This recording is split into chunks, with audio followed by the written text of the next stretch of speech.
Hey guys, what's up? Two Wheel Turbine. Today I'm talking about at age 23, do I regret purchasing this 2020 Toyota Supra, the Mark V Supra? Do I still have any regrets after owning it for a year and a half? I really wanted to make this video because I know a lot of people my age or younger are trying to hop in the seat of the Mark V Supra or cars like it, M3, M4, just, mid-range sports cars, high performance cars. And I'm gonna share, my experience. Do I feel regret after purchasing the Supra? So growing up as a kid, my dad always had fun sports cars like C63 AMG, BMW M3, Dodge Challenger Hellcat, Civic Type R, F Type R. So I've experienced a lot of sports cars, been in a lot of sports cars, and at a young age when that happens, you kind of get molded into becoming a car enthusiast, whether you like it or not, because the cars are just so cool. It's almost just undeniable. You're gonna be put into a position where when you get older, you wanna have a fun sports car.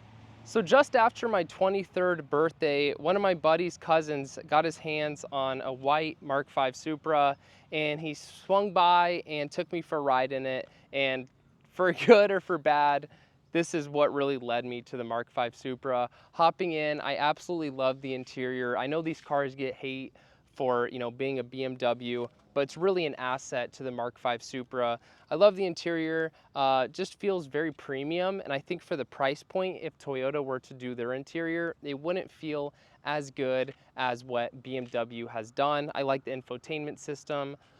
Everything with the interior, how low you sit, you just feel like you're in a fighter jet position.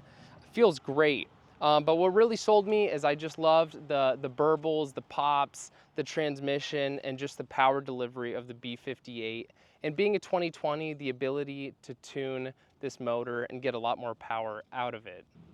So at that point, I immediately started looking all over different car websites, trying to find the right Mark V Supra for me. I really didn't think, I thought it was gonna be more of a longer timeline, say like 6 months. I knew I was gonna get it. At that point, riding in it, seeing it in person, I knew that was the sports car, my first true sports car. I really wanted it. So I found this 2020, it's a launch edition, number 906 of 1500. And the ability to tune these 2020s and early 2021s, I was super excited about, and just the fact that it's a launch edition in red, and it was already on BC coilovers, has spacers. It just already has that subtle yet aggressive look to it while not being too flashy. So I really fell in love with the car. It was a 2020 and it only had 3,500 miles on it. So it was practically brand new just through its break-in period. And so I bought the car.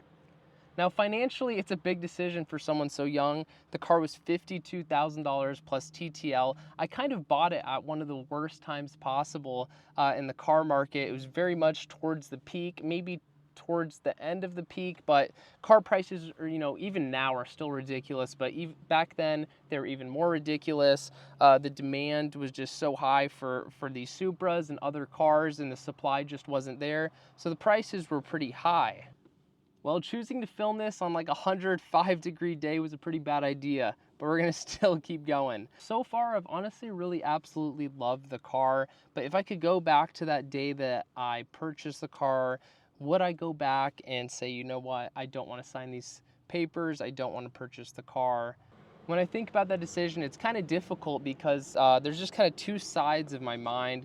There's that logical, long-term thinking side of the mind, and then also that impulsive, just I want it right now. So looking at it from the logical, long-term kind of perspective, purchasing around, a $50,000 or $60,000 car in your early 20s really makes no sense financially. It's just not very smart when you start to consider the opportunity cost of doing so. Unless your parents are buying it for you, or you're like a trust fund baby, or you're somehow making, well over 6 figures at a really young age, it doesn't really make sense to buy this car from that objective financial perspective. But here we are today. I'm in the seat of the Supra, and ultimately my impulsive side won that battle. Now clearly financially, these type of decisions take you a step back. They don't really make sense on paper, but there's a kind of a thing that happens that you don't really realize until you've actually done it. And there is a benefit when you make a decision like this at a young age, especially if like you're a young car enthusiast.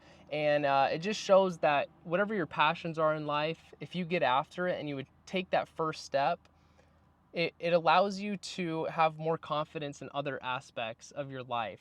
So starting my business, whenever I purchase this car, it helps you think that, you know what, if I really deserve this car, I'm gonna have to work extremely hard and truly succeed at what I'm doing, or I don't deserve this car. Now, say I was just driving around in like an older Honda Civic, Honda Accord, you're not gonna have that kind of drive and push. And you know, waking up in the morning, seeing the car, you're like, you know what, I have to get after it today. I have to go work hard. I want to achieve even bigger things. In a couple years, you know, I want to maybe get an entry supercar, and you start to go down this path that ends up leading to more success, even though whenever you purchase the car, you're really taking a financial step backwards. But in many ways, it can help you take, you know, 2 steps financially forward, because you're going to end up pushing yourself so much harder. If you're a true car enthusiast, this is your true passion, you know, you have to get to that next level. You know, I'll always remember when they handed me the keys at the dealer and driving off. The feeling was just amazing. I knew I achieved that goal. I said I'm going to go get a Supra. I went in alone. I did it all myself. You know, it's a special feeling when you do this all by yourself. You know, I was blessed as a kid. We always had a good amount of, you know, I always had a lot of parental support, but to do it on your own, there's no better feeling. When you get gifted something, it's nice, but it's never as nice as when you're working for it every day. So this is what I would say. If you're young, you're looking at the Supra, it depends where you're at life. If you have, you're going to go down a certain education, you know, you're going to maybe be in a certain career pathway that's positive, or starting your own business, and you really think there's a way that you're going to succeed, I say go for it. Because when you put these things in your life, it doesn't have to be a Supra, it can be anything. It's just gonna help you push way harder than you ever did before, because you're gonna always be reminded of the results of your success. And when you see that, you just want more and more, and it's gonna let you grow so much more than if you're just kind of like an NPC driving around a basic economy car. Whatever it is, whatever you're doing, whatever your passion is, whatever the basic thing of it is, you don't want to stay there. You got to try to go and level up. And that's why I'm so happy to say I don't regret buying the Supra, because the car has just made me open my mind to believe that I can achieve so much more. So yeah, guys, I hope if you're younger, this video helped you a little bit. Excuse me for all my sweating. It's extremely hot down here. We'll get a little bit of exhaust clip as I drive out so you guys can hear what the Supra sounds like. Just did an intake downpipe. Time to get a tune on it. But actually, I absolutely love the car. And I hope whatever you guys want, say it's a Supra, say it's a super bike, you want to get a house, anything, start your business, just go do it. Because it's going to open more doors in your life later on. Once you achieve that goal, once you go there, it's just going to open your mind and let you know that you truly just deserve whatever you work for. So